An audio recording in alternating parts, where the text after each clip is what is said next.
Sun-kissed Tennessee Memorial Park here in Milltown for the second round of the TUS Senior Football Championship.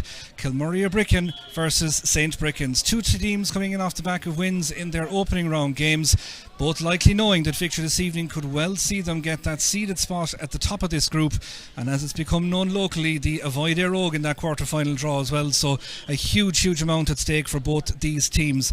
Joining us here on analysis this evening is a man that knows all about winning Clare Senior Football Championships. He did enough of them with his own Milltown here, his home club this evening, and indeed part of the Clare under-20 coaching team, so knows a lot of this young talent that we're seeing out on the pitch this evening. Sean O'Brien. Sean, thanks for taking the time to come with us and watch this game this evening. I suppose from a footballing sense, regardless of what's at stake in terms of the actual outcome of the championship, a huge game to look forward to.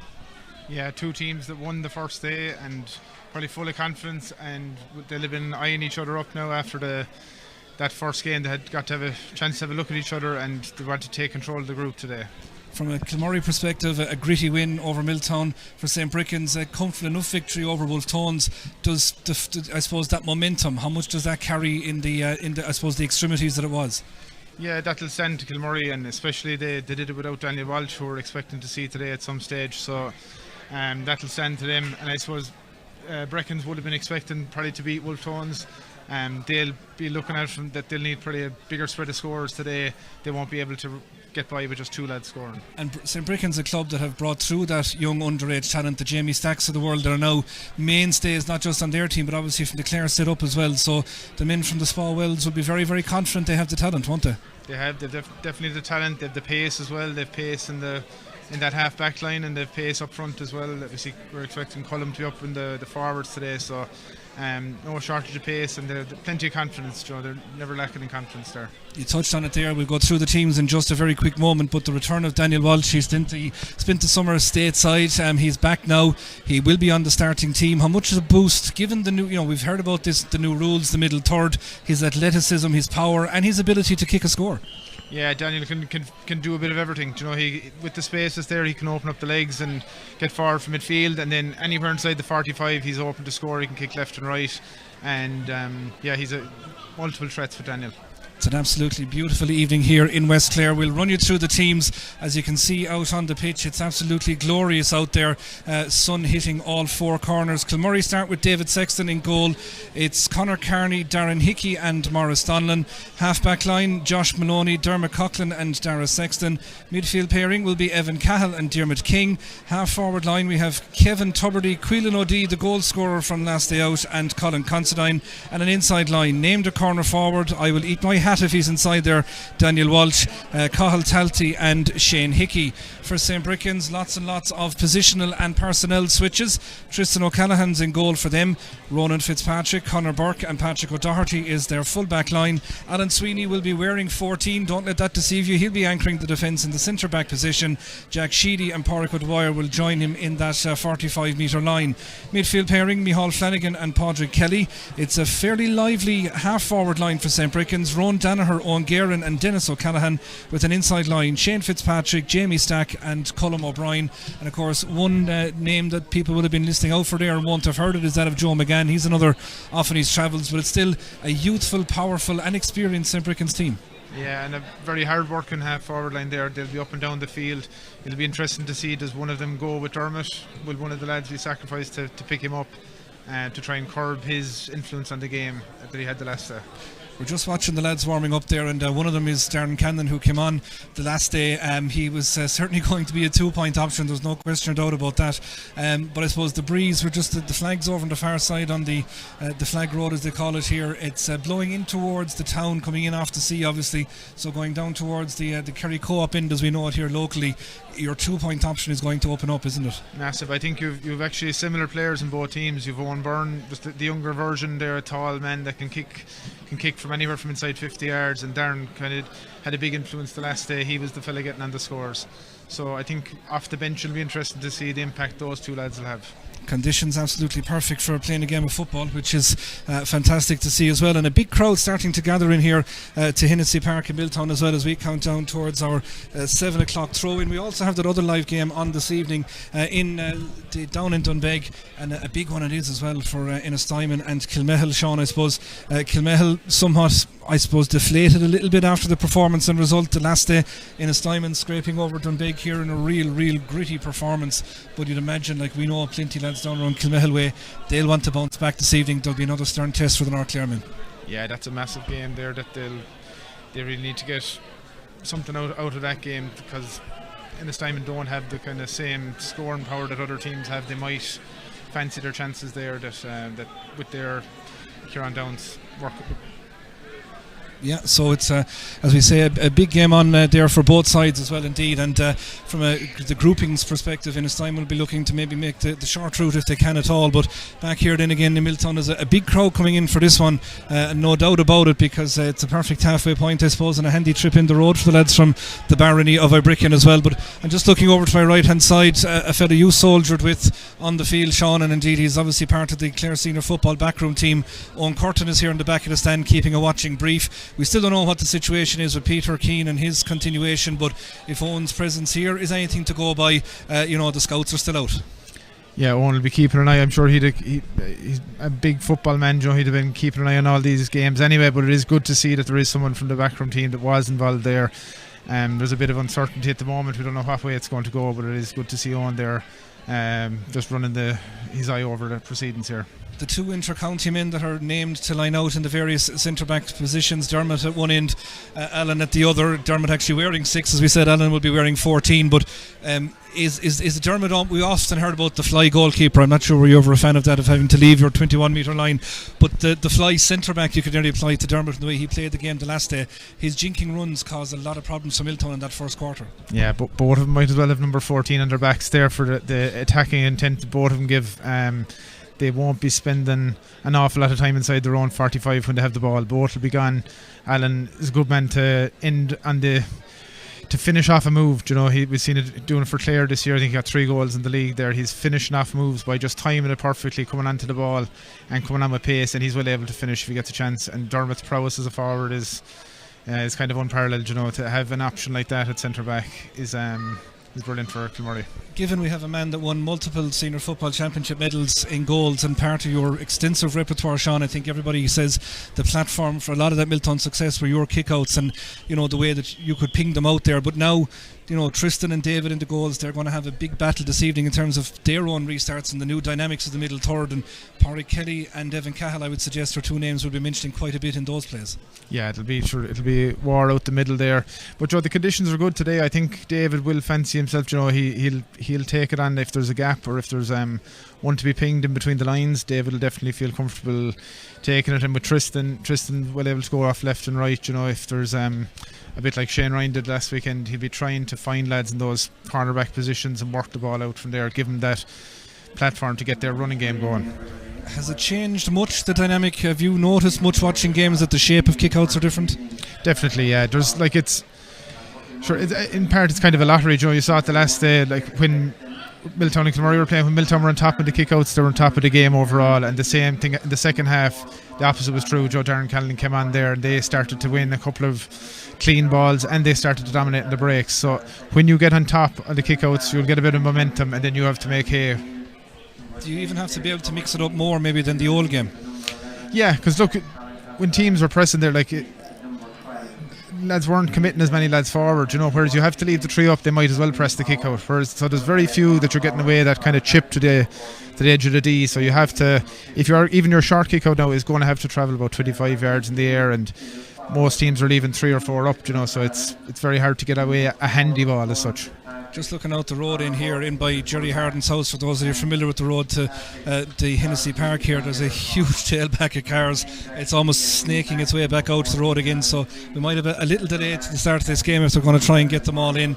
Our referee this evening, one of the most experienced in the form of Chris Maguire, if I'm not mistaken, and looking by the gait of the man that's wearing the referee. Now, I didn't think I'd see this for a while again, if ever, but if that's it is indeed former inter-county referee Rory Hickey will be minding the line. So all the calls from the far over side, Sean, of 3 up, they've only two, no better man to just bat it off. Yeah, that's it. Well, there's no point giving out to Chris, and especially with I think you have seen in the county game and the club game, the descent rules have led to an awful lot less given out on the field. Anyway, I'm sure the crowd will be very vocal if they spot someone infringing, but as far as on the field, I think the game's kind of flowed an awful lot. There wasn't much given out to the refs, which is great to see. Rory Hickey on one side, Paul Howard here on the other, and Chris Maguire in the middle. That's our officiating lineup. The captains meet there in the middle of the park. That is Dennis O'Callaghan and Dermot Coughlin, so they'll have a little chat with Chris. And you often see now, they might ask the little question about how quick we can go to kick out, what you'll be watching. And St. Breckans, well, they've opted to go with the wind in the first half. I suppose it's a chicken and egg question often, Sean, but have you any strong preferences on whether you take the breeze or not in the first half? It depends sometimes if you're the favourite or the underdog, but I think this is kind of a well-balanced game. I don't think it'll matter a whole lot who has the wind. It's just about shifting the flags there. I don't think it's going to be the winning or losing of the game. We're almost ready to go then. As you say, there's a huge crowd coming in here. We'll be pausing very shortly, if not right now, for the playing of our Oran Navian.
Well, on a beautiful Friday evening, we're about to have a beautiful game of football here in Hennessy Park in Milltown. No better spot for it, as we say. A gorgeous evening here in West Clare. I often say our Lord didn't rest on the seventh day. He just made sure he had enough time to make this place that we call West Clare, and by God, he made some job of it as well. Referee about to get the action underway, of course. Our new dynamic of one man on either sideline, two jumping in the middle, and there are two we mentioned, Evan Cahill and Pádraig Kelly, just making sure everything is as it should be. We'll cop a couple of positional switches. Alan Sweeney looks to have gone out towards the right wing. Maybe that's just from the throw in, a predetermined thing, maybe hoping that Pádraig will win that and he'll make the burst. He is being tracked outside there right now by Colin Considine, so experience meeting youths as the ball is in there from Chris Maguire. Up goes Evan Cahill, and indeed, yeah, you could see Sweeney was going for that first one. In goes Colin though to try and pick it up, as Kilmurry will be attacking the goal away to our right hand side, and right now they're trying to do just that with Quillan OG. On it goes towards the lively Josh Maloney, gives the ball back once again in towards Shane Hickey. Brilliant goal for him in the opening stages of the game the last day. Kilmurry with an early opportunity here, just nice reverse pass. Did it go to hand? It did. Hickey picks it up once again, wheels back around outside. That's Considine, far side of the pitch, a sea of maroon jerseys in front of him. He has to recycle, and he does, to Dermot Coughlin, named on 145, operating on the other. Beautiful outside of the boot crossfield ball to find Dara Sexton. That's Diarmuid King coming off the shoulder. Dennis O'Callaghan going with him. First return for Daniel Walsh. That'll be just a straightener, a leveler out. It'll get rid of the rust perhaps. Sweeping move from Kilmurry. Brilliant ball from Dermot to open up the play, but Daniel Walsh's first attempt just going to the right and wide. Yeah, that came from a great switch of play by Dermot there. You have to do that to shift the defence quickly. If you hand pass it across, you won't have time to get a shot off. We also have a Patrick Burke's menswear man of the match selection at the end of this particular contest. So Sean, that'll fall to you to see who gets to go in and buy whatever they want to buy from the boys, either in Ennis or Kilrush, and we thank them indeed for their kind sponsorship of that here this afternoon. Patrick O'Doherty, McDermott's Bar and Doolan, our commentary sponsors, as the ball is put into the hands outside there once again of Ronan Fitzpatrick. First attempt now for St. Breckans to build the move from the back with Alan Sweeney stepping back wide here. Conor Burke, the golden booted full back wearing number 3, coming up towards his own 45 metre line, offering the width as Pádraig O'Dwyer. Daniel Walsh squeezes up. Kilmurry setting that line across the 45. You can see it there. Happy enough to let St. Breckans, Sean, just work away with it there. They're shifting across here left and right, making them go wide, and if they, as you say, if they can shift the play, then very little you can do to defend that. But we'll wait at the moment, because Daniel Walsh has done that. It's Kevin Tuberty. He takes it across the 45 metre line. Shane Hickey moves into the centre, tries to break around the tackle. The advantage is coming. We have seen that since Methuselah was a child. As the ball is going to drop short, Shane Hickey's hand coming up, it's invariably interfered with. It'll always come with a free and a real scoring opportunity here, and it is just outside the arc. Yeah, I think Breckans got kind of caught there. They were hand passing the ball over and cross, but no one was kind of breaking the line. They needed someone to get ahead of the play to stretch them. Kilmurry were able to stay there, get their tackles on, and we've a good chance for Cathal Talty. Looks like a 2-pointer there, so yeah, it'll suit the left he wanted. He's just slightly to the right hand side of the goal, so he'll no doubt arc this left to right. Cathal Talty, he has 2 strappings there on either knee. I'm not sure are they aesthetic or necessary, but they're there anyway. Here comes Cathal, just didn't get the full connection on that, did he? And in fairness, that's brilliant goalkeeping from Tristan O'Callaghan. Not easy to take them ones down, Sean, from under the crossbar when there's someone like Shane Hickey flying in your eye line either. Yeah, he won't be happy with his cornerbacks there. They let Shane Hickey got a run at there. It could have been a flick. Tristan did excellent there under pressure. And they have swiftly turned defence into attack as Dennis O'Callaghan goes off in a little loop to 1-2 to Pádraig Kelly, looking up, gets the call outside him. This is Jack Sheedy moving up from the wing back position. The Sheedy family ensconced in St. Breckans. The stand there, of course, named after the great man Frank as well. As the ball is here with Tristan O'Callaghan once again, back to Pádraig Kelly. He's in 2-point scenarios, gets the call behind him again from Jack, wearing 10 but very much pushing up in support of the play as we watch Pádraig go the wire now. He steams forward towards the 45 metre line. Dara Sexton just stalking him, making sure he will have to play it off. It's slowing down just a little bit now. Kilmurry have the numbers set once again. It's almost banks of 5 around the arc here, isn't it? Just let him work it around, and if you take on the shot, let's see how things work out. Pádraig Kelly, we know he has that long range option again. They're going left and right, force back into the middle. That's Rowan Danaher. He'll offer plenty pace if he can try and break inside the cover, but the zip just gone out of this particular attack, Sean, and St. Breckans having to go left and right across the 45 at the moment. Yeah, it looks like a pre-rehearsed move. They're trying to get Pádraig Kelly on the ball, and he's actually... Oh, David Sexton, it just hits it's between his fists and the top of the crossbar. Not quite sure what got the initial contact on it. So we've seen 2 shots and 3 shots in total, 2 dropping short. Right now, Colin Considine goes for a break up the far side of the pitch. He's trying to carry the ball into contact, puts it into the corner. Cathal Talty's over there again, just jinking around. He'd like it back on the Kitog if he could. Kilmurry still trying to work it around.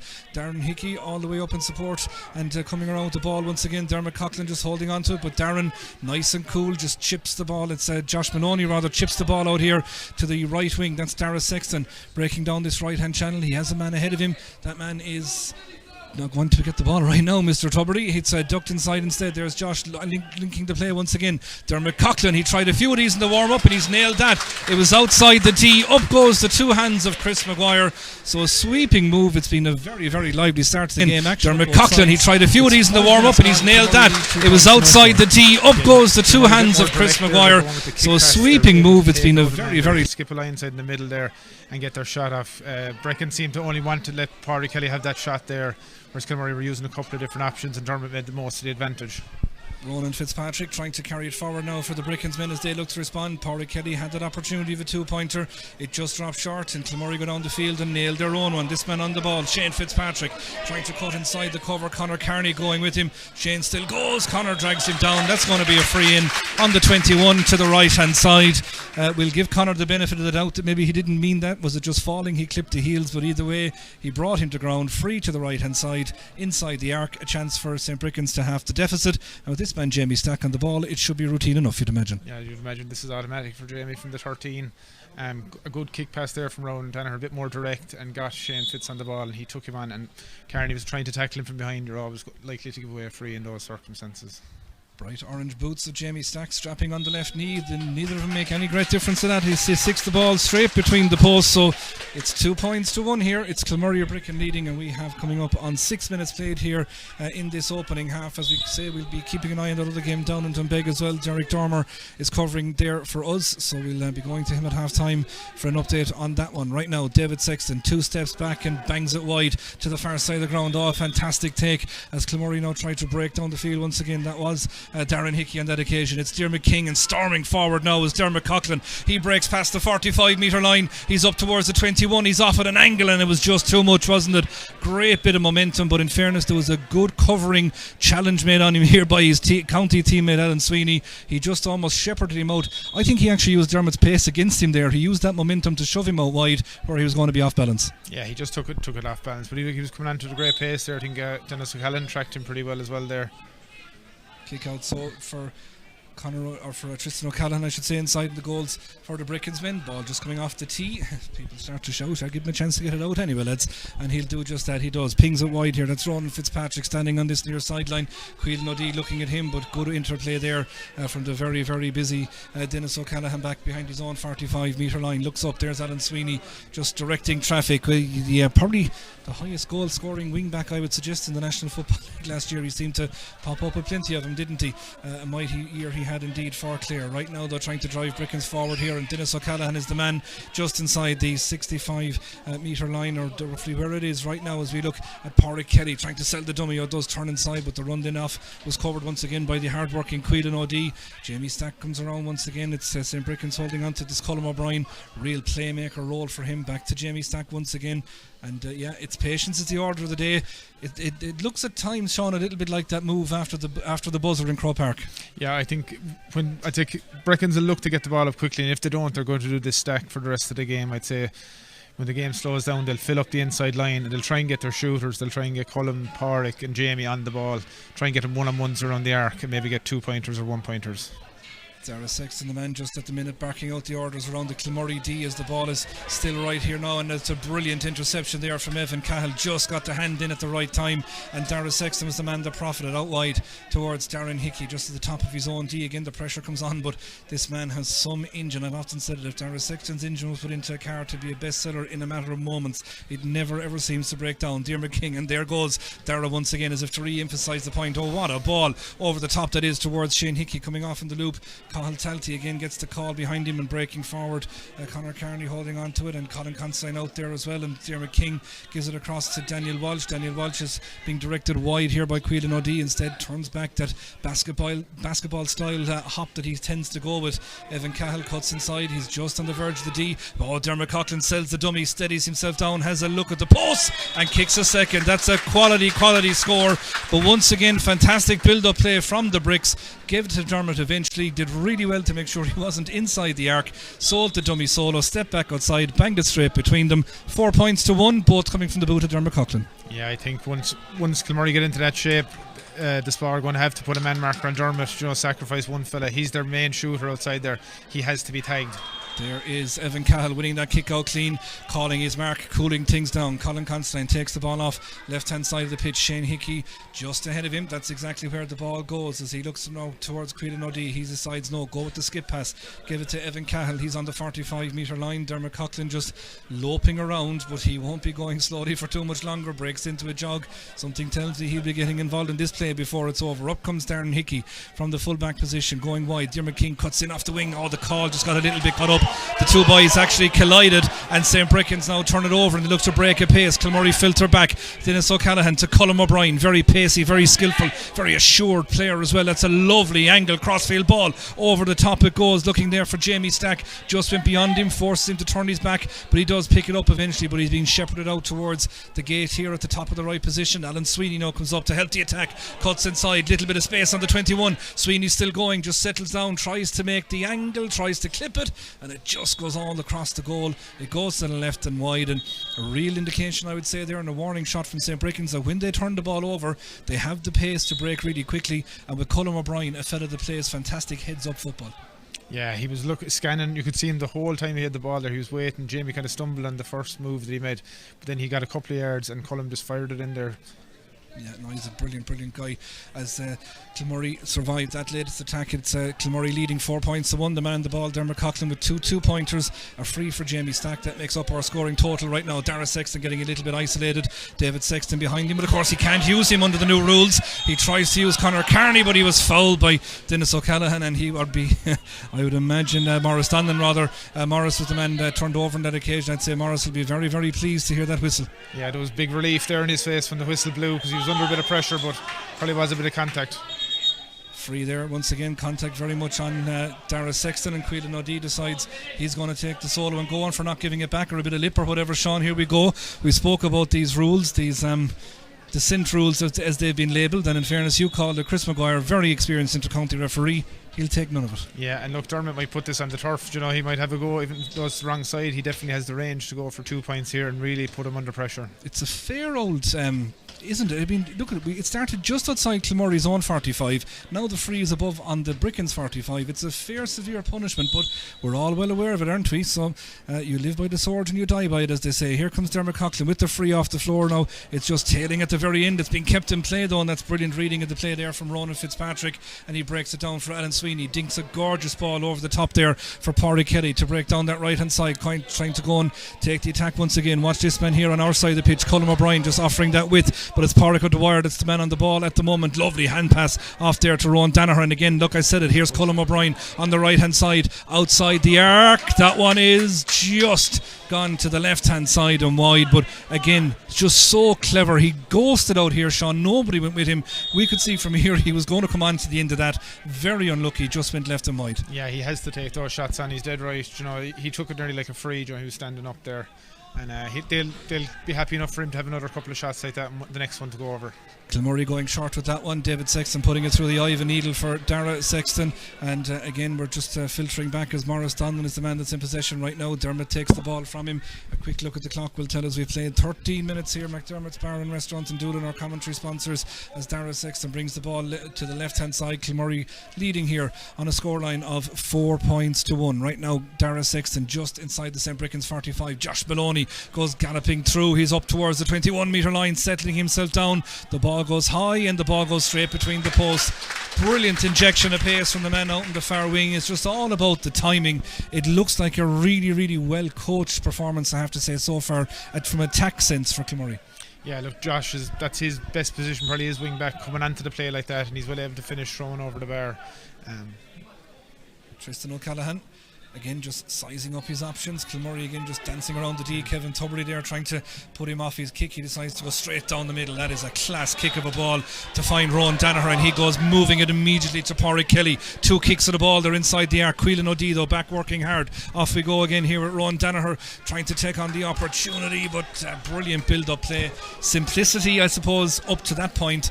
Just a little bit of rush of blood in to take on the shot. Yeah, you've a bit of chess match on the kickouts here. Tristan got the first few away nice and short. They pressed up there, and then he was able to find one in the middle of the zone there and get them up into a good scoring position.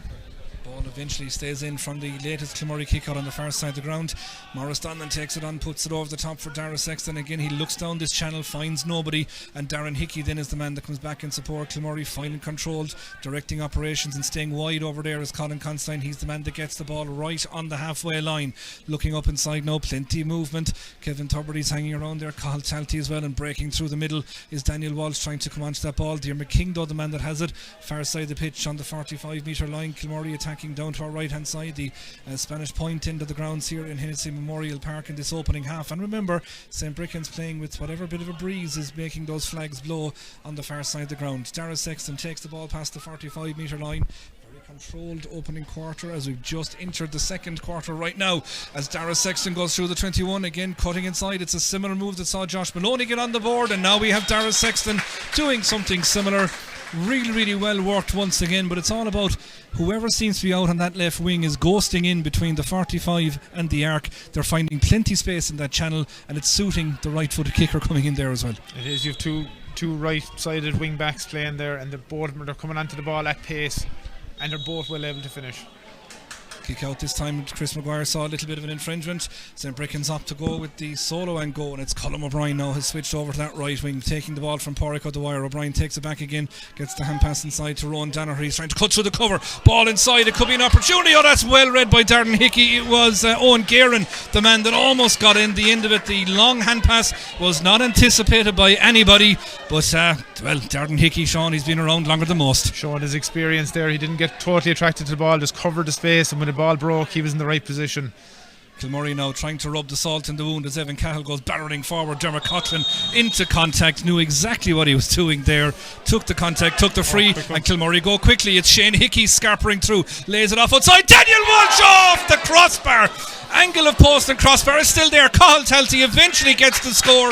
It could have been an awful lot more. Great thinking to take the free quickly. Perfectly weighted pass. Shane Hickey popped it over the top. Daniel Walsh went for the spectacular. It almost rattled the stanchion. Down it came. Cathal Talty did finish it, but Kilmurry goes 6 clear, Sean, 7 points to 1. Yeah, everyone would have thought that Dermot was going to settle it down there. Like Cahill kicked the 2-pointer over. Great quick thinking to actually go for the quick one there, and just came off the underside of the crossbar. It's been all one-way traffic so far in the opening 17 or so minutes of this contest, as Kilmurry lead here by 7 points to 1, and indeed have 4 different scorers on the board. Dermot Coughlin with 2 2-pointers, Josh Maloney, Dara Sexton and Cahill Talty with the latest, so that scoring burden. There was the question around Keelan Sexton's departure, where would Kilmurry find the scores, but they've certainly found them, not just today but also in that last first round as well, as the ball again played over the top. Darren Hickey will go and read it, and I know it's early doors here, Sean, but there's a sense of desperation already starting to creep in with some of the St. Breckans attacks. Yeah, you've seen the scores that Kilmurry are getting. They're getting it from coming in from the angle, whereas that was a straight ball into a straight run. Perfect for Morris Stanley to just throw the fist at it. You're giving the defender every chance when you put a straight ball in a straight run. Off goes Josh Maloney, left hand side of the pitch once again, cuts inside. That's a lovely little ball looking for Quillan O'D, trying to make the angle for the shot back to Colin Constantine again. He'll just hold it up. He gets Daniel Walsh just to come out towards the 45, sucks out a little bit of space, and I would imagine that's where Dermot Coughlin's going to run into right now. He's the man on the ball, jinking as he goes. He's just inside the arc this time, but it was brilliantly blocked down. A bubbling ball around inside though for Conor Burke to deal with. One of those where you're just so tempted to put your hand on the ball on the ground, but really well recovered from him. But again, the joy Kilmurry are getting by running at angles at this St. Breckans defence, they're opening them up at will. Yeah, they're getting plenty of high quality shots. Even that shot was on for Dermot, in fairness. Ball across here towards Dennis O'Callaghan. He's right on the halfway line. St. Breckans badly need scores as we are approaching now the 18th minute of this contest, as we watch the ball here in the hands once again of Colm O'Brien. Shane Hickey goes in to try and get the contact on, cuts around outside. Shane just holds it there on the 21. He's watching Colm over his shoulder, knowing full well he'll try and get involved again. Right now Pádraig Kelly and Rowan Danaher ran past him just on that little dummy run, but again it's a 3v1 occurring over there, and Kilmurry happy enough just to let Breckans have this possession outside the 45 metre line. Off goes Sheedy, Jack that is, as the ball is back to Dennis O'Callaghan once again, but it's very, very static. I know we're saying they're kind of trying to set up for the long range ones, but Kilmurry will just sit back. They'll soak this up all day, let them take on the shots. If it goes over, what about it? You know, they're not getting a pathway to David's goal. Yeah, and they seem to be quite content for a number of the SPA players to have the ball. That could be a very, very good score, and it is for Dennis O'Callaghan as he pumps both fists on his way back out. You need something like that to spark it, don't it? It's 7 points to 2, their second score of the game. There's 5 points between the sides. We're approaching the final 10 minutes of this opening half, and it is David Sexton once again with his hands up to his eyes inside. He has to wait for the umpire to come across to take the second ball off the pitch. One will do. The FRC didn't say we'll add a second football to the game, although given the changes he wouldn't rule that out in the future. So David Sexton 7 points to 2, and as we keep saying, Kilmurry winning most areas of the field, Sean, aren't they? They're on top of the kick as he spills one there now. He went low, didn't it? And Alan Sweeney now cuts inside. This could be a big moment to the 21. Across it comes. Bro, what a save, David Sexton. Jamie Stack did everything right there. He put the ball down low into the corner. Brilliant work from Alan Sweeney to turn over the kick out. It wasn't really an easy one for Josh Maloney to deal with either. It was right along the ground, but Jamie Stack does exactly what you tell a forward do, putting it low down to the corner. But David Sexton spread himself, got the leg to it. Not easy to do that, Sean. Yeah, definitely. It was at that kind of range where you're better off to throw a leg on it, make sure it just gets outside the post rather than trying to dive down it there. Sweeney did brilliant there, committed the man, popped it to Jamie. Everton was right there, bar the result. It will be a 45 though for St. Breckans, and it will be Pádraig Kelly, the man that's going to take it on right now. He's as central as you can get for this. That's how close the ball whizzed by the right hand upright once David Sexton's left boot got to it. So Pádraig Kelly with the free. This will bring it back to 4. And I suppose given the balance of play, it's not a bad position for St. Breckans to be in, albeit, as we say, the conditions will be blowing in Kilmurry's favour in this second half. Here comes Pádraig Kelly with the free. Got a good connection on that. It's better than good. It's perfect. It's just inside that right hand upright. Brilliant strike of a ball. 2 in a row now for St. Breckans, Sean, who have settled into it. Yeah, Dennis O'Callaghan showed a bit of leadership there. He's captain in the team. He got that first score to get him back into the game, and that's given him a bit of confidence here. So pressure on David Sexton now to try and find his target from this one. He decides to go long. He decides to go over here towards Diarmuid King. A 2v1 again. King is scrapping for the ball on the ground. That breaking ball so important. Darren Hickey's skulking around there, but so too are the Breckans men as that's picked up, and it's Dennis O'Callaghan again, clips it inside. This is an opportunity. This is Owen Guerin facing up with Dermot Coughlin, taking him on, jinking off on his left, and he kicks over another score. 3 in a row now for the men from the Spawwells and Doolin as they have cut that deficit right back. It's 7 points to 3 here, or 7-4 I should say rather, just a score between them. 7 points to 4. They'll be very, very pleased with this little purple patch. Yeah, they got the numerical advantage there on that kick out. The ball was hanging up there, but there was more Listoon jerseys on the ground. Again, David Sexton with the kick out. It was breaking ball that went against them on the last occasion. The question is being asked here in the stand, how long? You often hear that when the pressure comes on, don't you? Well read over there, a breaking ball for Evan Cahill. Tries to go down the far side. The breakout star for the Clare seniors this year, brilliant for the 20s as well. Back to Shane Hickey. He spent plenty of time in the county jersey. Across to Diarmuid King now, looking up once again. He's a little bit of a gap to go through. Owen Guerin has dropped back. He has to get the call behind him, and he gets it from Dermot Coughlin. 7 points to 4. McDermott's our commentary sponsors, and a clock that tells us 22 minutes gone here in Hennessy Park in Milltown. It's the Bricks by 3. Ball to the corner. Carl Talty hanging out over there, top of the left again. He's over here on our right hand side across to Dara Sexton. Dara Sexton gets the call behind him. He's on the loop. That is absolutely gorgeous. That is a beautiful score for a wing back to come up with. He's back to goal, not quite the back heel of Martin Daly, but certainly on the loop. A standing bicycle kick, you'd nearly call it. Double scores here, Kilmurry 8 and Breckans 4. Great improvisation by Dara Sexton for his second point of the night. Yeah, and the Spa be very disappointed there. It was 2 Spa players that contested it, and Evan just picked up the break while they were on top. You need to stay on top there. That's released a little bit of pressure for Kilmurry. Tristan O'Callaghan goes long to Pádraig Kelly. He breaks the ball down in front of him and Kilmurry turn it over. Kevin Tubridy goes off, trying to jink inside the cover. Quillan O'Dea off his right hand side, again cutting around into the 45. Still Tubridy on the ball, reversing there over on the far side of the pitch. The ball goes towards Colin Constantine, slaps the ball off the ground to get it back into control. Into the corner it comes to Tubridy once again, just pulling up the handbrake, wheeling back around. The solo dummy just didn't go right. The hand pass went even less so, and St. Breckans turn it over. It's on the ground. It is Alan Sweeney picking it up. Really good composed play from him. They're trying to drive forward here now, trying to bring this ball forward. Pádraig O'Dwyer, the man that has it, off to Pádraig Kelly. Woefully 1-2. It's a beautiful move. It releases Jack Sheedy up towards the 45 metre line. He tries to change the point of attack. Over it comes towards the man you want on the ball. He reverse passes inside to Colm O'Brien. He pops it off inside. We have another opportunity. Brilliant save once again, David Sexton. That was Shane Fitzpatrick on the end of that move. It's still there for Pádraig Kelly. Puts it across. Dangerous and lock on. Now Fitzpatrick does get his score. There's an element of helter-skelter beginning to develop in this game. David Sexton called into action once again, spread himself really well. Shane Fitzpatrick with the chance. He's the man that ultimately finished it off. It's a 3-point game once again. 8-5. This one is really picking up towards half-time. Dermot Coughlin takes the ball from this kick out from the 65 metre line across to Daniel Walsh. He releases Quillan O'Dea. Quillan O'Dea now tearing down this right hand side in front of the goal. Opportunity to clip it over. Good response. Good response from the Bricks. Brilliant response from St. Breckans to that early purple patch. Score for score. Sean O'Brien, we've played 24 minutes. We've had 14 scores. FRC, we tip your hat. Yeah, it is end-to-end stuff here. Really entertaining.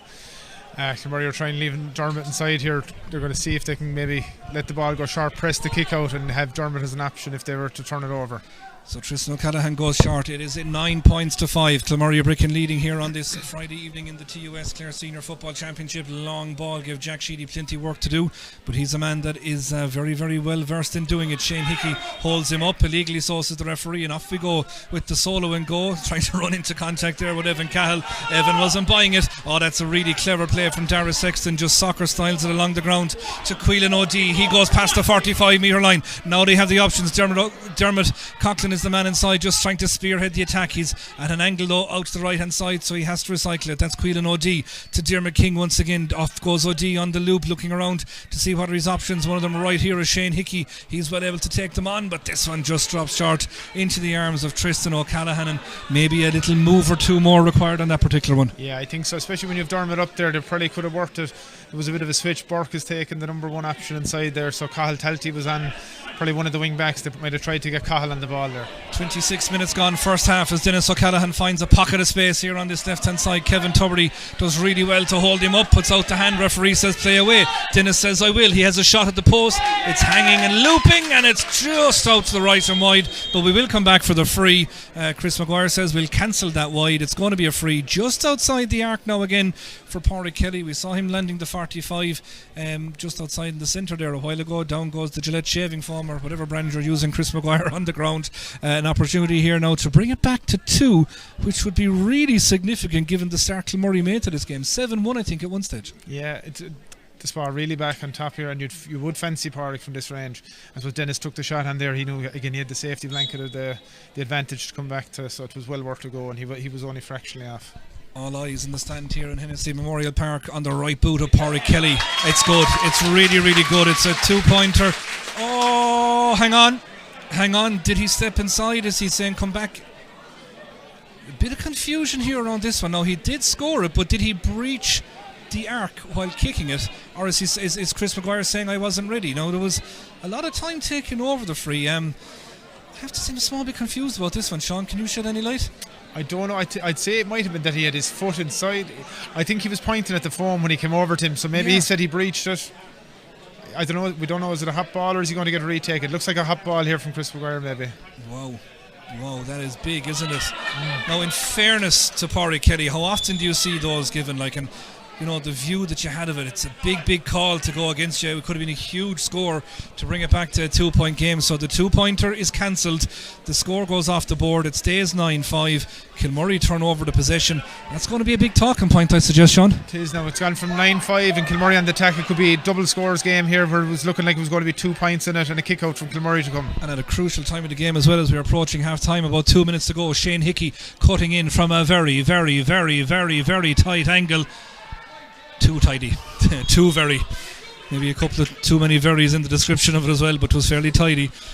Shane is adamant it went over. Paul Howard is setting him here on the near sideline that it went to the right and wide. There's discussions happening outside the wire. That can't influence the referee's decision. So 9 points to 5 it stays. Free out for St. Breckans, who are really finishing well. They won't want this half-time whistle to come. They have been on top in this second quarter, but Kilmurry now have turned it over once again. Shane Hickey getting back involved immediately over on the far side of the ground. Daniel Walsh, he cuts in along towards the 21 metre line, gets the call ahead of him again. Kilmurry being nice and patient, rolling it back to Colin Considine, holding it to Evan Cahill. Bit of keep on now perhaps from the Kilmurry lads as we approach 90 seconds and plus the additional time. No hooter in operation here, thank God, because I keep saying it, it's going to give someone a heart attack one of the days, the sound of that thing blaring out. But Hickey has the ball between the 45 and 65 metre line, and Kilmurry now trying to maybe out Breckans, Sean, in that they'll just count down the clock here, maybe get a shot off before half time and not be overly bothered about it. We just see it's Evan Cahill, is he the man that's going to take on the shot? He's going to try and do that, isn't he? That's a very good score from a very good young lad and a very good footballer as well, and all before him. He didn't steal it, as the fella says, goes between it. As you mentioned, Sean, from that 2-pointer, it could have been a 2-point lead for St. Breckans. It's now a 5-point lead for Kilmurry. We've had a very significant 2 minutes in this game. Yeah, and look, Kilmurry have made the most of there. They got great depth. They had 4 or 5 lads inside the inside line, and they'd spread them out outside, and Quillen and Evan worked to kind of a 2v1 there, and it was only got to be one result there. So I think Daniel drew a kick in the kicking tee there to delay the kick out, and Chris is really on top of things here. He's after bringing it forward. Yeah, well done, well spotted is what I have to say. I didn't come across that one. So the kick out cancelled, and St. Breckans instead get a free right on the halfway line, so they'll have a chance and an opportunity maybe to cut into that lead before half time. We're exactly 3 seconds out from the 30-minute mark as the ball is played over the top once again, but the calls just mixed up. It looked as if Jamie was going to make that run over. He stayed rooted, ball went out over the end line. Just a small bit of confusion there. Yeah, I think Owen was trying to draw Jamie looking for the cutback, but a bit of cross wires there, and the ball ended up going over the top. But Jamie probably was looking to come on the loop there with the left leg, maybe work a 2-pointer. David Sexton goes high and long down the throat of Diarmuid King. That ball breaks behind him. Quillen O'Dea trying to come onto it. Really good play there from Pádraig Kelly. How did he pick that ball up? That is brilliant stuff from the St. Breckans number 9 to Sheedy. Out here to O'Brien. He's just cutting inside the arc with him, and the near hand tackle there is Josh Maloney. Just interrupted him enough. Pushed to the ground there by Dermot Coughlin. Doesn't agree with the decision. Colm O'Brien says we'll leave the ball down. We'll have a kick at the post. We'll get to the dressing room 4 behind. And what has been a really high quality first half here in Hennessy Park in Milltown. So free for the St. Breckans men. Colm O'Brien once again drawing it. Pádraig Kelly will come over, and I'd say he'll be very, very cognizant of Chris's shaving foam after the last one, although it won't have the same consequences really. But if they got in 4 down, Sean, you'd imagine they'd be happy enough with I suppose in the balance of the first half. Yeah, I given the result of the 2-pointer, I don't think so, but I think overall it's I think it would be a fair scoreline, but I suppose much once more they'll have looked at that 2-pointer and said we could have got 9-7 and won the kick out. They'll be a bit unhappy with it. Yeah, Pádraig, as he does, he's a beautiful style of kicking the ball, doesn't he? Just goes right through it, and that brings our first half to a conclusion here in Hennessy Park in Miltown as the murmurs start among the crowd, and I would imagine that last 5 minutes or so of action will be chief among the topic of conversation. David Egan and his management team are down here to our right hand side, Vinny Talty and Kevin Sexton there with him, and new St. Breckans manager Pat O'Neill and his group will be no doubt dissecting that opening half as well. Lots more to come on our Clare FM coverage. We'll be going for a half-time update very shortly to Derek Dormer. He's at the game down in Dunbeg between Innistimon and Kilmehel. On Stream Sport, we'll be taking a very quick break. Don't go anywhere though. A hugely exciting second half to come. We're back just after these.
Going to go back out again, so again we're going to have Pádraig Kelly and Evan Cahill jumping in the middle of the park. Coming across here now is Micheál Flanagan to this near side of the sideline, and Tristan O'Callaghan is the last man to come out with 2 footballs, one under each oxter as he goes down towards the goal away to our left hand side here. So big game, big result underway, and of course we will be keeping a very close eye on proceedings down in Doonbeg as well. 8-6 as we told you, Kilmehel leading in his time in that particular one. Pa O'Neill, Garda Pa O'Neill is supposed to give him his full title. He's down here to our left hand side, the St. Breckans manager, and Chris Maguire, Os Wolftones Nashuna has got this second half up and running, and immediately St. Breckans were trying to break, but Josh Maloney went back and really tidy in the way he cleaned that up, and across the far side of the ground it comes out towards Diarmuid King, right hand side of the pitch, as again they're trying to attack down to our left hand side. Still goes Diarmuid King, off his shoulder still goes Maloney, but he's still holding on to it. That's Diarmuid King again weaving through. He'll have no option but to shoot here in a minute, across to Daniel Walsh, and does just enough on it. Just economy of effort, I would say, there from Daniel Walsh to get the first score of the second half. It comes the way of Kilmurry. They stretch the lead out by 11 points to 6, but once again it's attacking the wings, coming in at the angle, and then flooding the options for the kicker. Yeah, Daniel, he got to glue the cobwebs off in the first half. An interesting one here now. Pádraig O'Dwyer seems to be taking Dermot Coughlin. He was so preoccupied on the throw in that the ball nearly broke him, but he's stuck him like a cornerback outside there at the moment. Kilmurry with the ball again to be retained by the St. Breckans men over there, and again they're just trying to have to build it from the back. Kilmurry have been really putting up a big press on that, just letting them go across, seeking to try and beat it in with one of these crossfield balls that goes from left to right, and they're doing just that, dropping deep, as he will no doubt throughout this second half is their captain Dennis O'Callaghan, being faced up here underneath us by Colin Constantine. Daniel Walsh comes across to try and take the ball off Owen Guerin, he again wearing 15, but I haven't seen him up there too long other than that goal opportunity in that first half. This man was on the scoreline in the first half, Shane Fitzpatrick, and he takes the solo and go very quickly. Just Kilmurry turning off a little bit there, didn't he? So it's Micheál Flanagan trying to carry it through to Jack Sheedy, to Alan Sweeney, again stepping out to be that link man is Colm O'Brien, left and right. He's as comfortable off both as he spreads the ball wide to the far side of the ground. Ron Danaher's hanging around over in that general direction as well. Back to Colm O'Brien, it comes on the 45 metre line. Now it's Kilmurry's turn to pack that defence. Breeze still blowing from right to left, backing Kilmurry in the second half, but maybe not as strong as it was when this game threw in at around 7 o'clock or thereabouts, as we watch Jamie Stack with the ball now being shepherded outside there by Cuidan O'D. The two number 11s meet in the middle of the park again, trying to come all the way across is Jamie, giving it back. This is very composed, it's very familiar attacking style from a Breckans perspective, very much a composed defensive display from Kilmurry, as Colm O'Brien just tries to inject that little bit of pace far side of the ground. Ball almost got away from him, he threads it through to Micheál Flanagan, playing over in that top of the left position, trying to come in along the in-line, being well held up there once again. Evan Cahill trying to get the challenge in, the ball breaks. It's Colm O'Brien, that familiar dash, he gets through, ball goes to the ground, little bit of afters along the in-line, but Kilmurry turn it over. Cuidan O'D, Dermot Coughlin raiding up, looking outside, taking the ball into contact, perhaps trying to draw the free. Josh Maloney does really well, wriggles out of contact but gets the ball, and it's turned over. It's Owen Guerin giving it back to Pádraig Kelly. He's just outside the arc, he's settling himself down, he's inside, the ball is curling and twisting. Beautiful score from Pádraig Kelly, but all becoming, Sean, the setup there, the genesis of that score. Breckans absolutely hounding Josh Maloney there, forcing the turnover, and Pádraig Kelly with a really composed curling finish to leave 4 between them, 11 points to 7. Yeah, Pádraig Kelly came out there. That's where you'd probably like to see him. He was inside in the square in the last one. That maybe they were trying to work a shot for Jamie, but I think that's where Pádraig does most of his damage, and he just stepped inside the 2-point line there, but they'll want to get him more high quality shots around that range. Kilmehel extending that lead down in Doonbeg. It's now 9 points to 6 with 2 minutes gone there in the second half. We'll keep a more regular eye on that one throughout the second period. Kevin Tuberty, the ball goes into contact, it's turned over. It's Patrick Doherty, the man that comes away with it, and now it's Alan Sweeney driving forward, driving standards, going past the 65. He'll hit the 45 very shortly. Before he does, he plays it wide. That's a really good ball into space for Pádraig O'Dwyer, right hand side, being faced up there by Darren Hickey. Back it comes to Colm O'Brien once again. They're trying to keep this zip to the attack. Jack Sheedy goes through. Jack just slightly off balance. It would have been a crowd lifting score. Sweeping move from St. Breckans. All began by the absolute dynamo that is the Lahinch Golf Club greenkeeper Alan Sweeney. Yeah, he came at pace there, and I think, I'm not sure who it was, but O'Dwyer got free there. He has to get that ball, you know. Kilmurry will be happy enough for Jack to take on 3 or 4 shots from that kind of range rather than Pádraig O'Dwyer. 11 points to 7. It's Kilmurry Ibrickane leading here. A look at the clock will tell us 4 minutes of the second half gone. And of course, Zimmer Biomet, the proud sponsors of the Stream Sport coverage here for Clare GA TV. They have Zimmer Biomet Park Yesog. I've never said Zimmer more times in my life. And that's all down to you, Mr. Michael O'Malley. I know you're tuned in here this evening too as well, and what a mighty job you've done of it. St. Brickan's now trying to do a mighty job of this latest attack, cutting in along again. Kilmurry just trying to crowd out. The hand is up for the advantage. Pádraig O'Dwyer has the ball. Will he eventually allow the shot to go? He will come back for the free in for St. Brickan's again, just getting the reward for really injecting that little bit of pace, and this will bring it back to 3, and they'll be very, very confident if they can stay in touch. By the time we hit 50 minutes, we could be in for a rip-roaring finish here. That's exactly it. Look, 3 is just 2 kicks of a ball at any it could be a goal or it could be a 2-pointer, but they did again, injected a good bit of pace there, and it got their shot off as they should when the hand's up for the advantage, and they're getting well organised. They want to make David Sexton kick that ball out past the 45 and fight for it outside. Jamie Stack pretty much dead straight in front of the post. He turns away before the ball even went over the crossbar because he knew that was exactly where it was going. So 11 points to 8 now. Kilmurry Ibrickane leading here, but St. Brickan's just slowly starting to really creep into the game, and you can see even their communication now is much more organised on the Kilmurry kick out. They're making them make those kind of selfless runs into space, then cutting them off, and eventually saying, right, launch it out here to the right side if you can. Up goes Darren Hickey, ball breaks behind him. There was a push in the back, a relieving clearance for Kilmurry, but structurally St. Brickan's have got it really right so far here. He did very well there, and Darren did what he did in the first half there. He went out to David's left as kind of a release valve for David. If he couldn't get that short one away, they put one out on top of him in the first half, and they did the same thing there in the second half. There's a real noticeable lift in intensity in both the team and the crowd here for this second half from St. Brickan's point of view. Dermot Coughlin though trying to weave his way forward, plays in Daniel Walsh. Dermot taken out off the ball. Play will continue. The Kilmurry do so on an advantage with Daniel Walsh. How long will this advantage go on for? Chris Maguire's hand is still up. Cathal Talty has the kick, will come all the way back for the free. It's been a change as well, hasn't it, Sean, in terms of the advantage rule? The foul happened here quite a while ago, it feels like. I know things have changed. It's a free now just outside the arc, but again, it's the old 5-second thing is gone. People kind of get confused by that. It's a rather long advantage at times. It is. There must have been a second foul there, but you just didn't spot it. And Pádraig O'Dwyer, as we mentioned, who was on Dermot like a rash, he got kind of tangled up in him there, and it'll be very hard to leave Pádraig on him on a yellow, because Dermot, the next ball Dermot goes, he'll just put the head down and go at him and give Chris Maguire a decision to make. So left hand side for a free, and we saw this is almost a similar position. There was obviously some words there between Pádraig Kelly and Chris Maguire, because Pádraig got a spray of the Gillette in his general direction, whatever he said, because he had just put it down on the ground for Dermot. It's a very, very similar position to the one which Pádraig was judged to have transgressed at the end of that opening half. Dermot's kick is just inside the right hand upright, so that one counts on the board, and Kilmurry respond once again. The value of that 2-pointer, it goes out now to a 5-point lead, 13 points to 8, and Dermot Coughlin gets his third orange flag of the evening. Yeah, great value to have someone who can kick frees. He's kicked them from play and from frees here today, but 6 points from those 3 kicks. 7.5 minutes gone here, second half. Tristan O'Callaghan's turned out to be under pressure, but what a brilliant kick off his left. One step and bangs it out into the chest of Rowan Danaher. He goes down the line and Breckans are out, and it's Jack Sheedy. He goes tearing down towards the 45 metre line. Evan Cahill with him. Evan does well to get a hand on. Jack does even better to hold on to the ball. Pádraig Kelly picks it up again, goes galloping clear up towards, he goes to the 21. Referee says that was a fair enough challenge as the scrap develops on the ground. Really good game of ball starting here, and there was a late challenge put in there.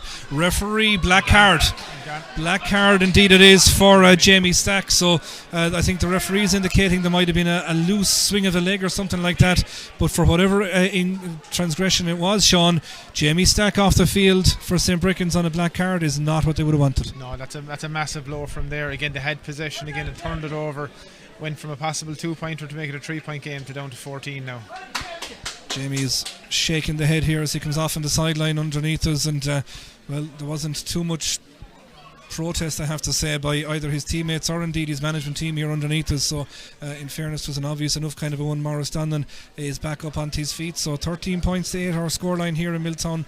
9 minutes gone in the second half, and Kilmurry are going to the bench, and they're bringing in the man that they christened Colin Corkery after his performance in Clare the last day in the form of Darren Canlon. We'll just wait and see who's going to be withdrawn. could be perhaps someone around the half forward line. We'll just wait and see. Paul Howard has the slip here underneath us anyway, so Darren will trot in. He will become a kick-out target, no question.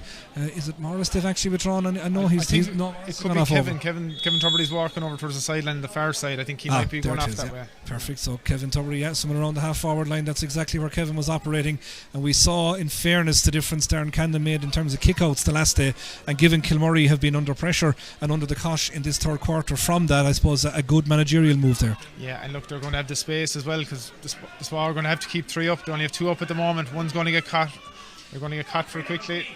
Darren Sexton gets it through. Now it's played off inside. Here comes Cathal Talty. He just puts the ball on the fist, puts it over the bar. St. Breckans are protesting about something or other, perhaps claiming he might have thrown the ball, I think, or something like that, but a lot of steps maybe in it as well. But look at it, it's a point on the board, 14-8. Kilmurry now lead by 6. It had been back to 3, and it feels like in the blink of an eye now we're back out to the biggest gap we've had in the game. It was 7-1 at one stage. Kilmurry by 6 again, 14 points to 8. I suppose that the right move there from Cathal, just put it over, Sean, keep the scoreboard ticking. That's it. In this period now, they just need to get their few scores. I think they were looking for the goal, and then it kind of shut down a small bit, so he did the clever thing there, just take his point and keep on top of him now. Would you believe that lead has extended for Clonmel in the other game? That's 11 points to 6 now. They lead in a time and into the second half there.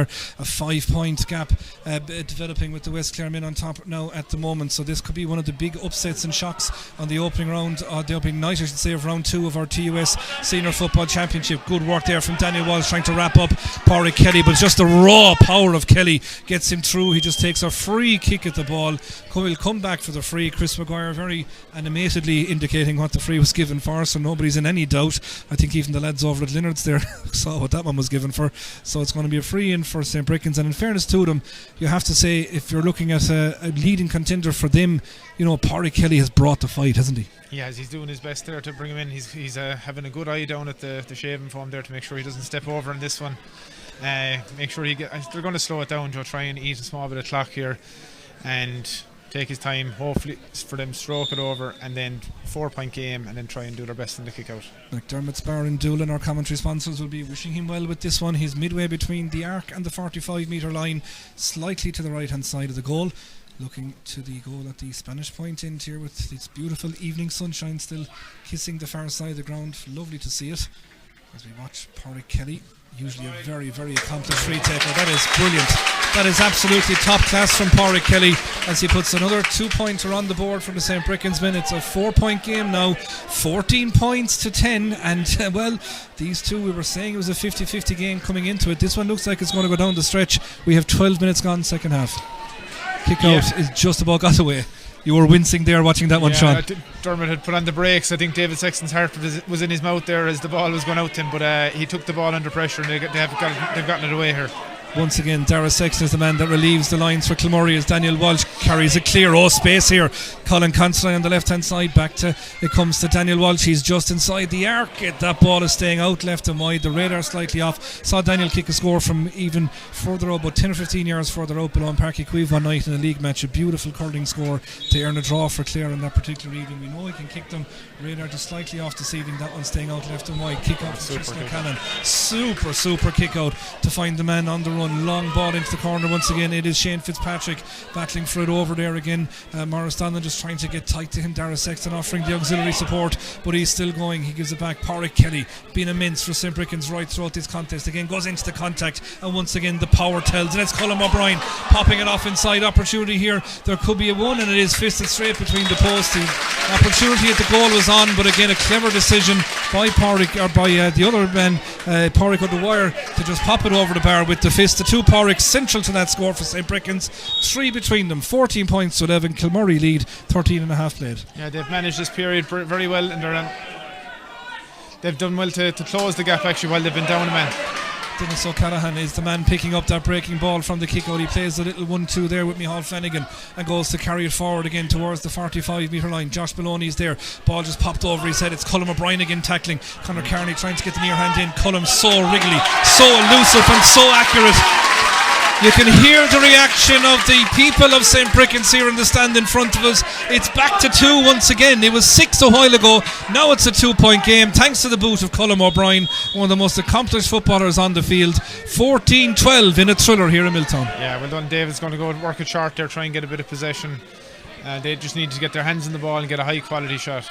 Lots and lots of contenders for our Patrick Burke menswear man of the match selection this evening. That'll be Sean's job in about 10 or so minutes time. Right now Daniel Walsh is on it, taking the ball there from Darren Hickey, continuing his run, wearing number 3 up to the top of the left position. Josh Maloney takes it on. Now Dermot Coughlin tries to exert his influence. Evan Cahill's off his shoulder, puts it in, beautiful ball in towards Quillan O'Dea. Quillan O'Dea sells the dummy back onto the left, brilliant block, but it's still alive. It's a great bit of defensive play back there by Conor Burke. Ball shoved back out again, trying to take it into contact once again. Darren Cannon gives it back. That's Dermot Coughlin just right on the edge of the arc once again. He's just inside as he swings a right boot at that. It goes right and wide.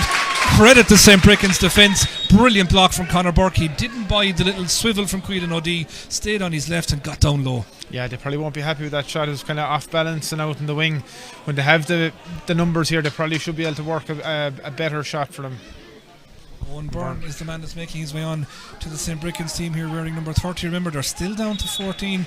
Jamie Stack still off here on a black card as they're withdrawing Micheál Flanagan from the middle of the park. He's put in a real tireless shift, a thankless shift at times, just making those runs to the corner. Incredible scoreline. It's 12 points to 6 now. Clonmel leading in Estymon down in Dunbeg. 10 minutes gone there in the second half. 13-7 indeed is an updated score on that. So an incredible game down there. That's going to be a big talking point if it stays as it is. Kick out here to the near side of the pitch. Byrne gets involved immediately, but he actually cleans his own captain out of it. Dennis O'Callaghan just taking a belt down the back of the pole there, but it is Jack Sheedy carrying the ball forward, just loses his footing. There, brilliant as ever, is Pádraig Kelly taking the ball forward. Josh Maloney covering his run, and it is given back here to Owen Guerin. Spreads it wide to the far side of the pitch. 14-12, 16 minutes gone second half. Long ball into Fitzpatrick again. With him there is Maurice Donlan. Fitzpatrick just getting on top of this duel in the last couple of moments, still holding on to the ball, not going anywhere but over carrying.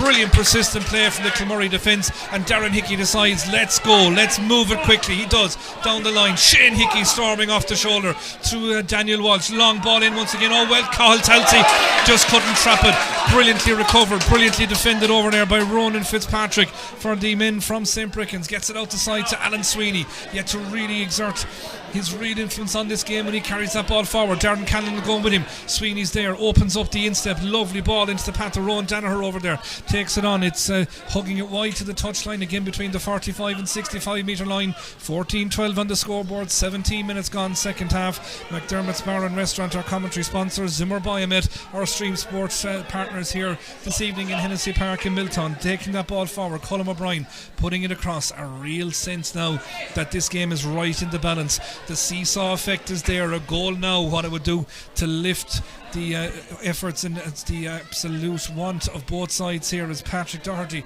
takes the ball forward, spreads it wide. Pádraig Kelly once again on the 45 metre line. Is he having a think about it? He's going to try and take on his man. He gets the call off his shoulder from Dennis O'Callaghan. He's settling down. It's going to bounce inside. Almost kept in, but it just goes out to the right hand side and wide. Dennis just didn't really look comfortable there as he was taking on that shot. Kilmurry are going to the bench once again. It's another of these young starlets, Killian Darcy, that's coming on. Colin Considine makes way.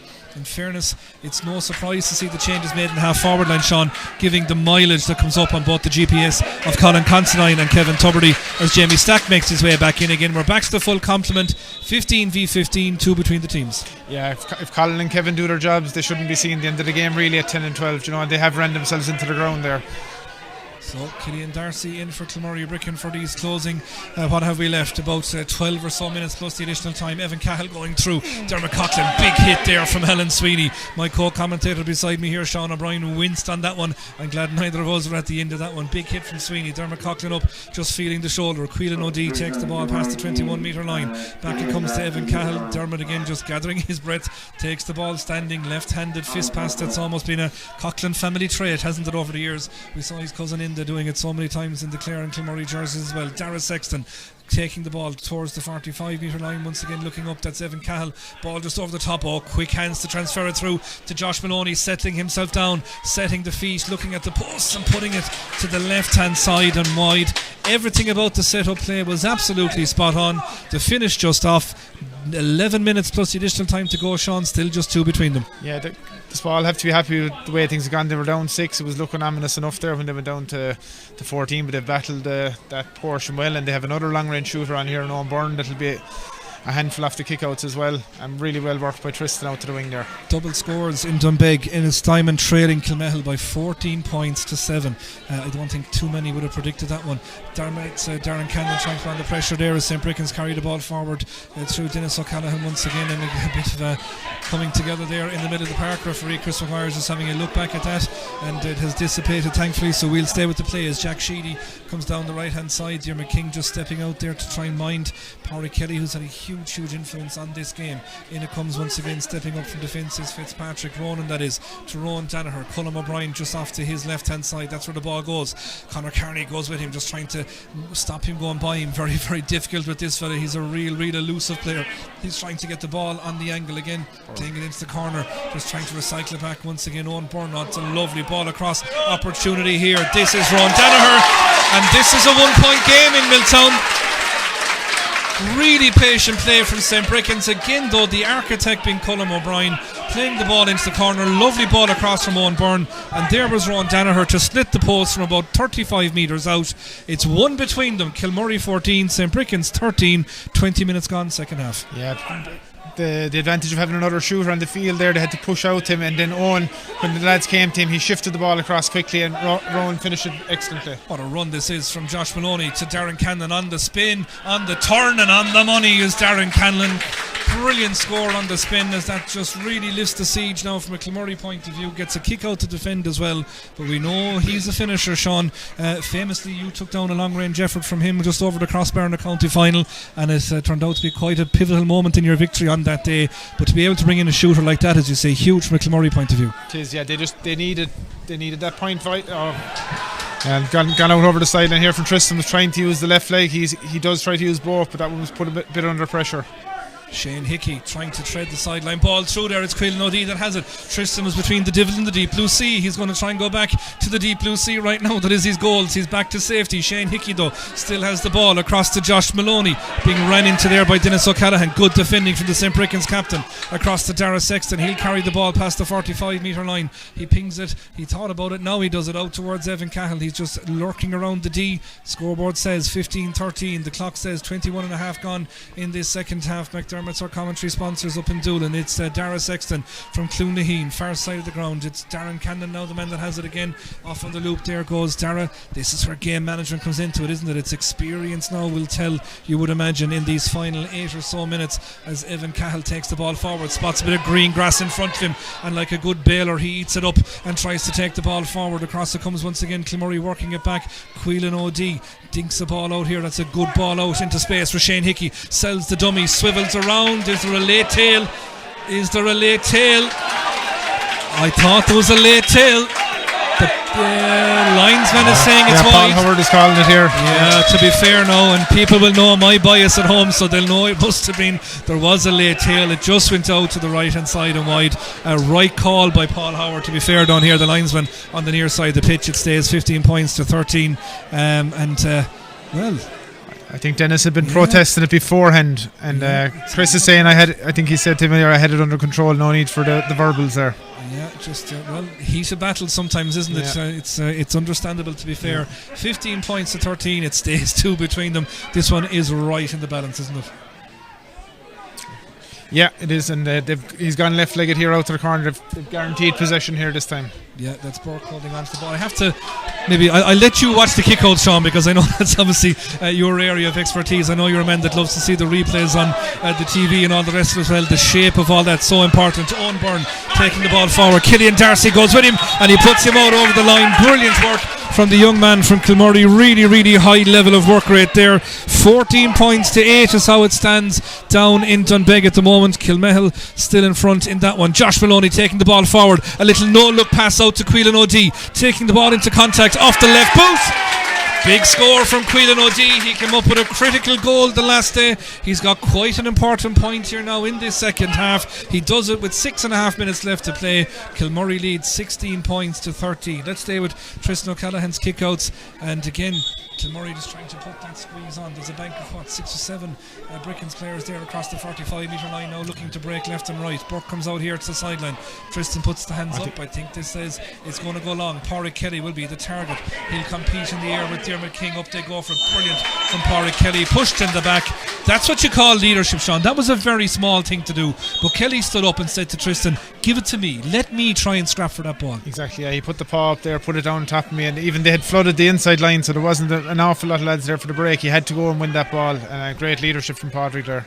Patrick Burke-Minns, our man-to-match selection coming up very shortly indeed. Daniel Walsh trying to wrap up the St. Breckans cornerback there. Ronan Fitzpatrick, but illegally so, says Chris Maguire. So off we go as Dennis O'Callaghan takes the ball down this right wing. It'll have to be a case now of St. Breckans starting to force it a little bit. They're trailing by 3 points and we have just over 5.5 minutes left to play. Daniel Walsh just stretching out a little bit of cramp down here to our left hand side. It's his first game back, of course, since summer in the States. He's limping on that left leg. He may have to give way to it at the moment. I think the management here are just trying to restructure things a little bit to see can they do that. St. Breckans though holding on to the ball and up in the attack. Got a brilliant score there a while ago. Rowan Danaher, he comes across. That's Jack Sheedy in acres and acres of space here on this right wing. How comfortable is he to take on the shot? Not much so. Owen Byrne tried to sell the dummy. Too many bodies around for that. Bravery there from Dermot King. Brilliant from the young man wearing the number 9 jersey. Bent his head even though there was boots and everything flying around there in that area. One is free and Kilmurry will lift the siege. Quillan O'Dea, Shane Hickey, the grand old man of this team, puts his hands on his hips and tries to fill the lungs. What another brilliant shift he's put in here. Back up onto his feet at the moment is Daniel Walsh. Nice one too with Quillan O'Dea. He got one off the left already. He's just repeated the trick. Brilliant score from the young man. It's just off the ankle and more so than the instep, the way he kicks that ball between the posts. But again, the league now is stretching out. Kilmurry finding the crucial scores, Sean, at crucial times. 17 points to 13. They're going to the bench. The man from the top of the hill, as they call it in Trumbull East, is Jason Cushion. He's coming onto the field, and Daniel Walsh is going to make way. See, I think that's a bit of cramp that's just got the better of him. So in comes Jason Cushion. He'll offer plenty pace up front out there. 17 points to 13, Sean. It is Kilmurry lead by 4 with 4 minutes left to play. Yeah, 2 massive scores there from Quillan O'Dea, and an advertisement for being 2-footed there. They were kind of selling on his right leg, and both times he was able to go with the instep and throw him over the bar. So the high skilled player there getting rewarded. 17 points to 13 means we have had 30 scores, or 30 value scores, we'll call them, on the board in this contest. That's a really, really good return with 3.5 or so minutes left to go in the contest. Down the line they go once again. St. Breckans now will really be in green flag territory because we are counting down the barrel of the injury time. They're trying to bustle their way forward. Here comes Jack Sheedy once again. Colin O'Brien just steps back into the pocket. Will he get the space and opportunity of getting wrapped up there? He has the advantage coming. It will be a free in, dead straight in front of the post. This will bring it back to 3 once again. It'll put the emphasis back on the kick out once more. So you have to say for St. Breckans, they're really bringing this one right down the wire. No change in the scoreboard in Dunbeg. It's Kilmehel 14 points, Innistimon 8. That is the latest score we have to bring you there on that one. So Innistimon, whatever about St. Breckans needing a goal, their neighbours are certainly in bad need of one down there as well, as we now watch Jamie Stack pretty much dead straight in front of the post.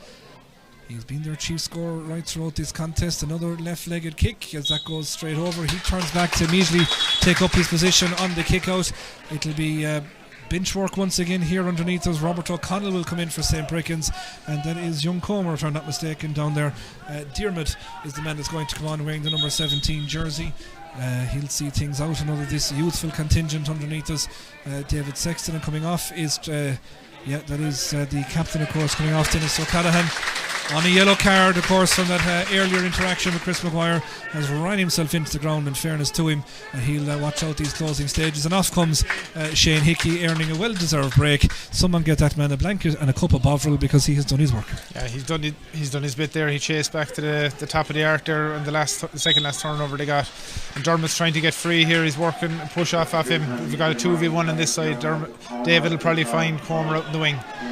Yeah, He splits them brilliantly, and it's straight away involved there is Diarmuid Comer. Ducks the head and tries to take on the challenge, gets the call behind him from Dermot Coughlin, just pulling the strings now, the puppet master trying to just see out this game, goes forward, pops it in front of Evan Cahill to run onto. He pops it outside here as well towards Darragh Sexton. We will have our Patrick Burke menswear man of the match selection very shortly. I would imagine he is ranking high in Sean O'Brien's thoughts about him right now. Diarmuid Comer on it goes, trying to take it forward. He does really well, gets it released, trying to take it forward now is Maurice Donlan going past the 45 metre line. Conor Carney far side of the ground, just offering that little bit of width, hugging the touchline over there right now. That's Darren Cannon. He moves and says hi, give that long ball in towards Jason Cushion. Again, just the call mixed up, the idea right, the execution just off. I think in fairness to Darren, he kind of pointed left. Jason just got mixed up. He went right. If it had gone over the top through 1-on-1, that could have been game ball. It could have been, yeah. It was there was a massive amount of space there, and Darren is looking, I suppose, Darren, when he used to play inside, that's the kind of ball he would have liked to seen coming. So he was trying to do the right thing, and it just went a bit astray. 14 points to 9 down in Doonbeg in Ennistymon, still trailing Kilmehel, or Kilmehel leading in Ennistymon, to give them their proper credit on that one. It's a 5-point game. They're in the teeth of the closing stages. They're on a similar timeline to ourselves. 29:40 is what's on my clock, so we're right down injury time right now, and there's still though just one veritable kick of a ball between these teams. 17 points to 14. It is Kilmurry in front. Striding forward from cornerback right now is Conor Burke. Rowan Danaher goes away down here this right hand channel, reversing there in front of him is Josh Maloney. Again, just tries to get the contact on, taking that one forward now is Owen Byrne. Looks up, he has an option, that's Owen Guerin. He's going across the 45 metre line right now. He's just outside the arc. He was thinking about going for it, looks around instead. Colm O'Brien is the man that'll take it forward. Across the lines they go once again, just trying to be patient, trying to open up the opportunity. There is a kick from Robert O'Connell. It's as high as it is handsome, and it's gone out to the right hand side and wide. That was a Kilmurry reaction there, you heard to that one as the ball goes right and wide. We're into injury time. We've 30 seconds of it played, and Chris Maguire is just saying we're going to hold things up for just another little minute here. I think he's just waiting for everybody to bring their blade back on. Colin Constantine is actually coming back onto the Kilmurry team. Maurice Donlan is coming off. Daniel Walsh is underneath us here issuing the final instructions. You get the feeling the next play of this game could be very, very critical in telling the story of it. It's David Sexton's kick out. Making a run here to the near side of the pitch was Killian Darcy. Instead, David is looking to the roadside. He's putting it out over towards Darren Cannon. Up he goes out over his head, scampering to try and win that one is Diarmuid King, but it's going to go out over the sideline. Line ball for St. Breckans, so maybe one more attack to try and find that dramatic goal that would earn a share of the spoils. They drive forward. Pádraig Kelly, immense for them right throughout the contest, getting wrapped up there by Diarmuid King. Tries to drive by him, does Kelly. Gets the ball over the top. Here's O'Connell again, just trying to go in towards the centre. Has a shot, it flashes just over. Just flashes over the crossbar, so that will reduce it back to a 2-point game. 17 points to 15. The latest score in Doonbeg is 15 points to 11 now. 4 between them down there. Kilmehel still keeping their noses in front in what will be a massively, massively significant result in that particular group, and indeed I would argue across the whole championship as well, as we watch David Sexton now with the kick out. Kilmurry leading by 2. McDermott's our commentary sponsors. It's put a nice little sharp ball there as Kilmurry try and work it out. If they could just hold on to this ball, they'll have it. St. Breckans need to work to turn this one over, and they fouled Darragh Sexton. He's gone to ground. He'll get a little bit of treatment there from Ruth Hassett. She will come in to administer, and Darragh will take all the time in the world with this one. As we're 2 minutes into injury time, Sean, I might come to you for your thoughts on your Patrick Burke menswear man of the match selection. Yeah, I suppose if the squad really had been, Pádraig O'Dwyer was majorly in contention, but I think Dermot, with his between his 2-pointers and his defensive work there and putting the hand up trying to get on play, I think it was probably between him and David Sexton there for his key interceptions in the first half, but probably Dermot in the driving seat there. The goalkeepers union is strong, isn't it? Of course. And here, what about David there on that kick out? Could easily have he launched one there a while ago, put it down on top of Darren Cannon, and it went astray. Showed a bit of courage there to fizz one into the gap, and Kilmurry have the precious possession now. They certainly do. They have the ball. It's in the hands of our Patrick Burke menswear man of the match, Dermot Coughlin. He can have his choice between Innes and Kilrush whenever he's stuck for something. Go into the boys and they will sort you out. He's the man on the ball right now, trying to play it short, trying to feed it over to the far side of the ground. Creeling O'Dea, the man over there, 2 really, really important points for him in this closing quarter of the contest. But right now, has he forgotten what way he's playing? He was going backwards, now he's striding forwards. Dermot Coughlin's jersey is being absolutely torn off him. They're lovely new jerseys, they won't want to tear him. The middle of the park battle continues as it is. Dermot Comer now trying to drive forward, still holding on to the ball, gives it back, getting absolutely wrapped up there was Josh Maloney. Back we come. Is it going to be a free in? It is. Free in for Kilmurry right on the edge of the arc. Now I think Chris is indicating it's inside, so this is a 1 point situation. Should it be landed, but given that there's 2 between them and we have played almost 34 minutes in the game, this feels like game ball. Yeah, I'd say just slow it down, let Darren take his time on the kick here. Even if the ball goes dead, it's more than likely will be game over. 16 points to 11. Kilmehel leading Innistimon. 5 points between the sides in injury time there. That is cat among the pigeon stuff. As we watch Darren Canlon with this free, taking his time over it. This to put 3 between them. Here comes Canlon pretty much again dead straight in front of the post. Floats it up high, floats it accurately, and makes the umpire bend down to pick up the white flag here in Hennessy Park in Miltown. And that should be, you'd imagine, close to the final action of the contest. We've gone well over time, 34 minutes. I wonder what kind of additional time they're paying us. The overtime is very good this evening. Not much past that. Full time whistle goes. Kilmurry win, Sean, on a scoreline of 18 points to 15. 33 points shared between the teams. Brilliant game of football. We speculated beforehand. Conditions perfect, everything for it. I suppose a deserving win to wrap it up. Does the scoreline reflect the contest? I think it does. I think overall in the game, I think Kilmurry got the better shots off. Joe, they had the higher quality shots. And even though they didn't really threaten a goal on Tristan, I think overall they probably were the better team.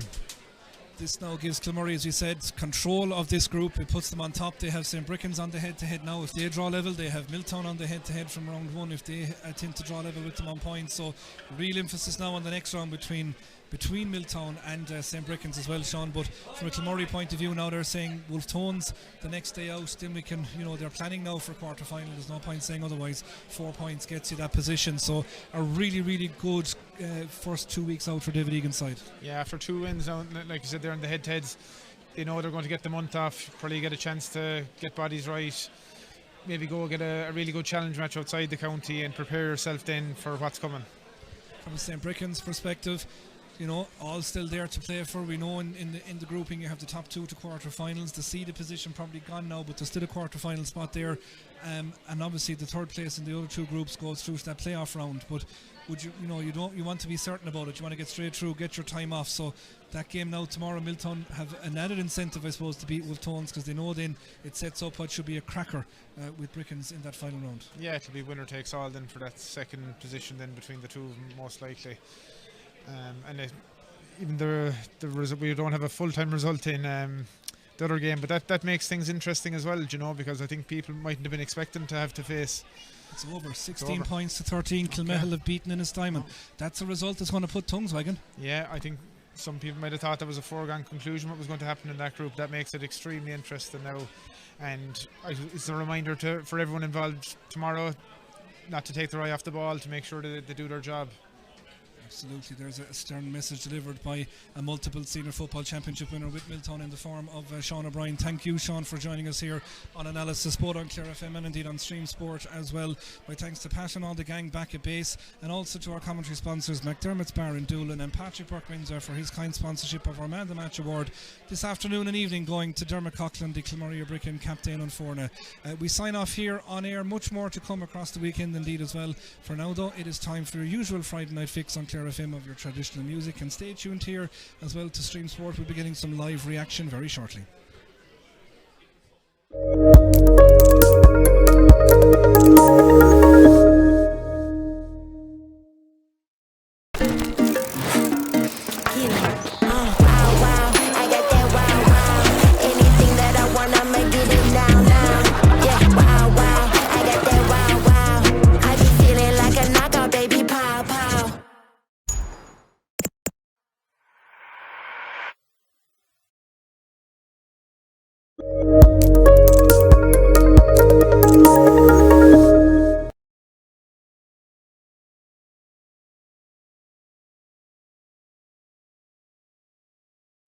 Himself down, has a look at the post and kicks a second. That's a quality score. He's up towards the 21 metre line, settling himself down. The ball goes high and the ball goes straight between the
made a massive impact. Killian Darcy, Darren Canlon, and scraped us over the line, so I'm delighted now. Very strong start to the game, went 7-1 up. You targeted a couple of 2-pointers yourself, I suppose. It was a great settler to the game. It was. No, we started well, and I suppose that's a common theme. We started well the last day against Milltown, but we started to go out for periods, and I suppose we know that that's not going to really get us anywhere in this championship, where we're just looking to build a 60-minute performance. I suppose we're just trying to find a balance of when them shots are on and when they're not on, and I suppose, look, 2 games in, they'll come. You're wearing the number 6, but you're not spending an awful lot of time there. You're enjoying this new role. I am, yeah, at the moment. Look, I suppose we have the group of players we have coming now. I suppose that bit of versatility is massive, and look, we Daniel Walsh back there today, Quillen O'D. I suppose they're just equally well able to fill into that role just as I am. So I suppose when I do make Monday bus, they're well able to fill in for me when I'm out of breath and gasping. And once again, a huge spread of scorers on this Kilmurry performance, which was really pleasing. Yeah, 100%. I suppose, look, there's lads that have definitely stepped up to the plate this year. Within the parish, everyone knew their role was good enough, and I suppose they're reaping the benefits this year. They're really stepping up to the mantle, and it's a joy to watch. Like Cahill Talty, Kevin Tuberty, Colin Constantine, these boys are really stepping up and pushing the rest of us on. 2 from 2, a third game to come in 2 weeks' time, but you won't want to be taking any foot off the pedal. The championship is building, although it only feels like yesterday it started. Yeah, it's flying now. It felt like just last week we were playing our first game now, but I suppose a month in, 2 wins, look, that was our goal.